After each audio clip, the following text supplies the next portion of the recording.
Welcome to Connected Care Education. Today we are going to look at Unit 002, Principles and Values of Health and Social Care Children.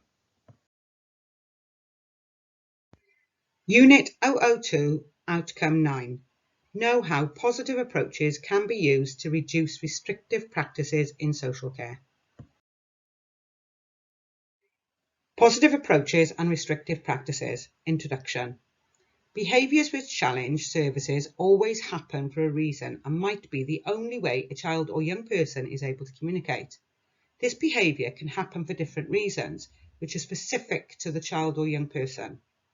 People who display or are at risk of displaying behaviours which could be challenging might need care and support which involves positive behavioural support and some form of restrictive practice or intervention.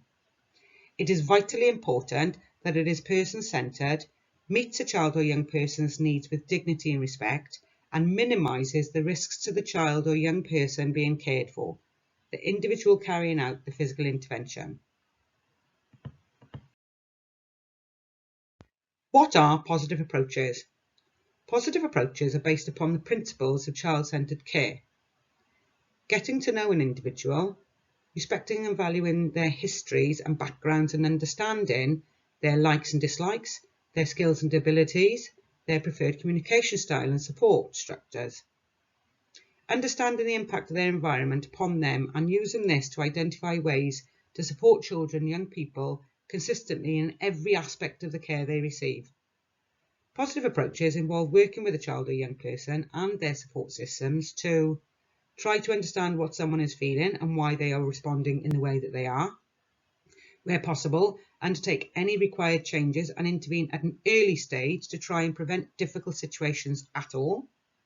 Understand what needs to be planned and put into place in order to support the child or young person to manage distressed and angry feelings in a way that reduces the need for behaviour that challenges any restrictions. What are restrictive practices? Restrictive practices are a wide range of activities that restrict an individual's ability to do what they want to do without some form of intervention, or encourages them to do things that they don't want to do. They can be very obvious or very subtle.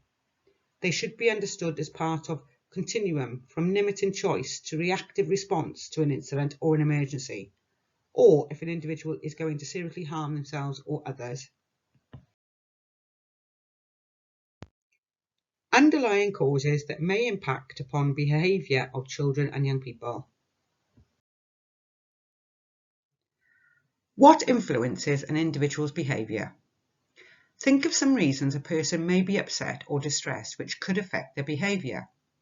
Underlying causes could include chronic or acute pain, infection or other physical pain, sensory loss, an acquired brain injury or other neurological condition, communication difficulties, the environment, fear and anxiety, unhappiness, boredom, loneliness, unmet needs, demands, change, transitions, recent significant events such as death of a family member, past events or experiences, abuse or trauma, bullying, over-controlling care, or being ignored. So now we'll look at positive approaches that can be used to reduce restrictive practices and promote positive behaviour. Positive approaches. When working with children or young people with a particular syndrome, disability or condition, it is important to have a full understanding of the possible effect on behaviour. For example, a child or young person with autism and a learning disability may present behaviour that their family members and support workers find difficult to understand and that they believe to be challenging. A greater understanding of the child or young person will enable workers to be better equipped to know what to do and how to prevent specific responses on other occasions. It is easier to understand a child or young person's behaviour if workers have a better understanding of their experiences. This may include considering how having a particular syndrome, disability or condition has affected their communication, social interactions and sensory awareness. What happens in the environment around the child or young person is often under the control of the individual supporting them. For example, if a child or young person finds being with many other people in a small room difficult, then the impact of this can be reduced simply by ensuring that the child or young person does not spend time in confined spaces with lots of children and young people. Communication breakdown may contribute to challenging behaviour, so it is important to understand children and young people's approach to communication and to work better understand what they are trying to say or indicate. Positive approaches.